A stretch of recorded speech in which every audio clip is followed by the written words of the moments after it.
नमस्कार, news for nation देख रहे हैं आप। मैं हूं आपके साथ रश्मि। बिहार में एमएलसी चुनाव का बिगुल बज चुका है। ऐसे में 4 अप्रैल को ये चुनाव होंगे और 7 अप्रैल को नतीजे भी आएंगे। लेकिन बात अगर हम बिहार की करें तो बिहार में सभी राजनीतिक दलों की तरफ से पूरी ताकत झोंक दी गई है। खासकर अगर हम बात करें तो पशुपति कुमार पारस को इस बार के एमएलसी चुनाव से फायदा भी मिला है, क्योंकि एनडीए ने उन्हें एक सीट दी है जो कि वैशाली से है। ऐसे में हमारे साथ बातचीत करने के लिए राष्ट्रीय लोजपा के युवा प्रदेश अध्यक्ष उपेंद्र यादव है। उनसे जानते हैं कि आखिर वैशाली में क्या कुछ तैयारी आपकी तरफ से की गई है और चुनाव को किस तरह से देखते हैं।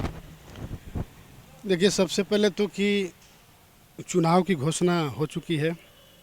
24 सीटों पर बिहार में चुनाव होने जा रही है। इसमें राष्ट्रीय लोक जनशक्ति पार्टी को भी एक सीट मिला है एनडीए गठबंधन के तहत, जिसमें वैशाली सीट है।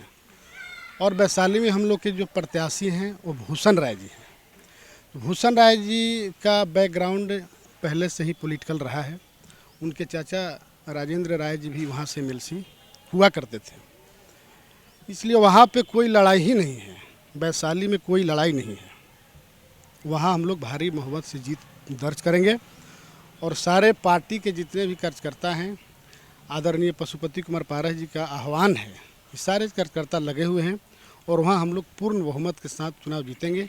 और इसके साथ साथ हमारे नेता आदरणीय पशुपति कुमार पारस जी ने आह्वान कर दिया है कि जितने भी 24 सीट पे बिहार में इलेक्शन हो रहा है, उस सभी सीटों पर जो भी एनडीए के प्रत्याशी हैं, राष्ट्रीय लोक जनशक्ति पार्टी के एक एक सिपाही, एक एक कार्यकर्ता मजबूती के साथ एनडीए गठबंधन के जो प्रत्याशी हैं उनके साथ हम लोग खड़े रहेंगे। यहाँ पर कहीं कुछ नहीं, एनडीए 24 में 24 सीट जीतने जा रही है और बहुत भारी मतों से जीतने जा रही है। आपने कहा कि वैशाली में कोई लड़ाई ही नहीं है, लेकिन बात अगर हम करें तो चिराग पासवान भी इस बार पूरी तरह से तैयार है। अपनी कैंडिडेट्स को वो वैशाली से भी उतारेंगे। इस पर क्या कहना है? देखिए, वो तो पहले 2020 विधानसभा चुनाव में भी लड़े और लड़ करके देख लिए। तो इस लोकतंत्र में तो सबका आज़ादी है कि कोई भी लड़ सकता है, कोई भी चुनाव लड़ सकता है। देखते बहुत लोग राष्ट्रपति का भी चुनाव लड़ जाता है, तो उससे तो कुछ होता है।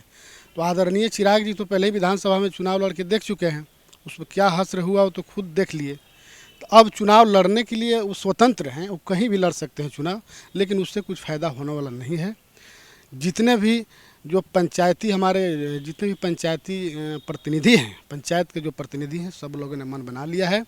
और आदरणीय नरेंद्र मोदी जी के नेतृत्व में जो विकास हुआ है और आदरणीय नीतीश कुमार जी के नेतृत्व में जो विकास हुआ है बिहार में, उसको देख करके सारे जनप्रतिनिधि मन बना लिए हैं।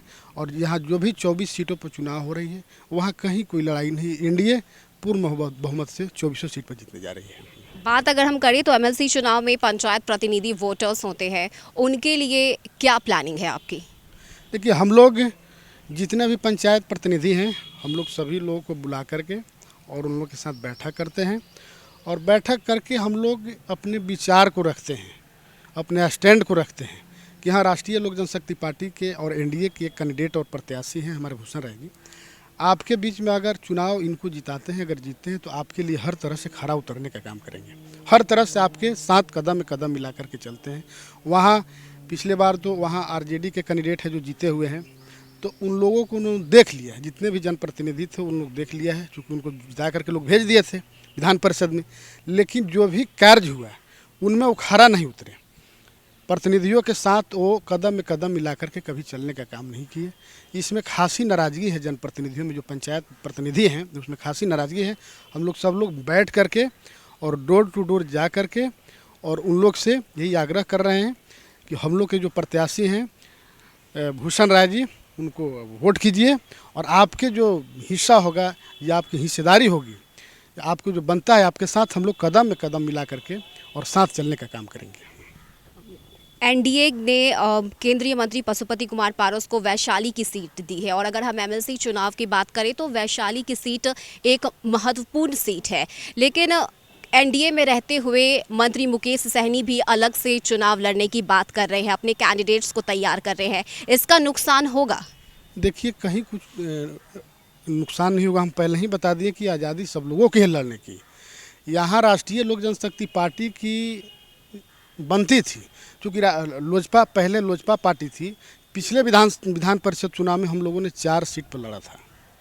4 सीट हम लोग लड़े थे, जिसमें 1 सीट हम लोग जीते थे, सहरसा सीट, जो नूतन सिंह हम लोग के पार्टी की एमएलसी थी, जो अभी भारतीय जनता पार्टी के साथ हो।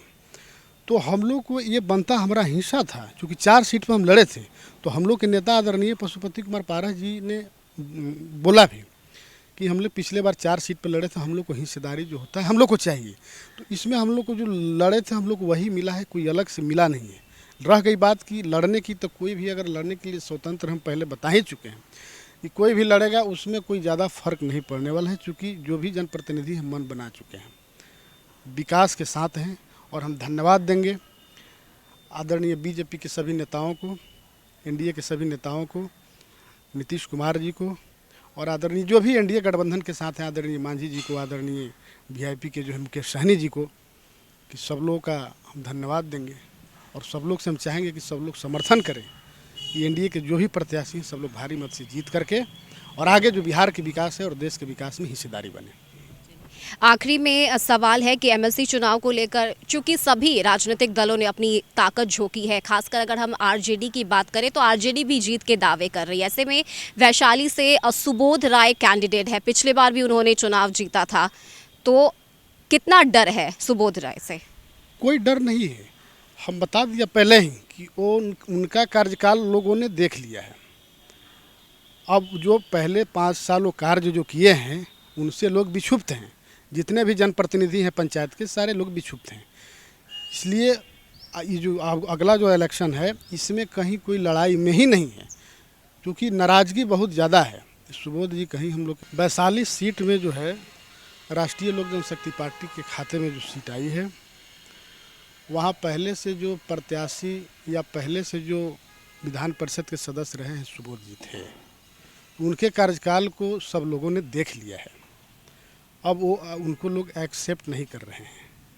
राष्ट्रीय लोक जनशक्ति पार्टी के प्रत्याशी और एनडीए के प्रत्याशी हम लोग के भूषण राय जी हैं, और भूषण राय के लिए सारे लोगों ने मन बना लिया है, और भूषण राय जी भारी मतों से वहाँ पे जीत हासिल करेंगे। हमारे साथ राष्ट्रीय लोजपा के युवा प्रदेश अध्यक्ष उपेंद्र यादव, जिन्होंने बताया है कि चाहे इस बार चुनाव मैदान में कोई भी हो, लेकिन जीत सिर्फ और सिर्फ पशुपति कुमार पारस की ही होने जा रही है। ना तो मुकेश सहनी वैशाली में जीत सकेंगे और ना ही आरजेडी के कैंडिडेट। अगर कोई जीतेगा तो वो सिर्फ और सिर्फ पशुपति कुमार पारस के कैंडिडेट है, और ये जीत के दावे पशुपति कुमार पारस की तरफ से किए जा रहे हैं।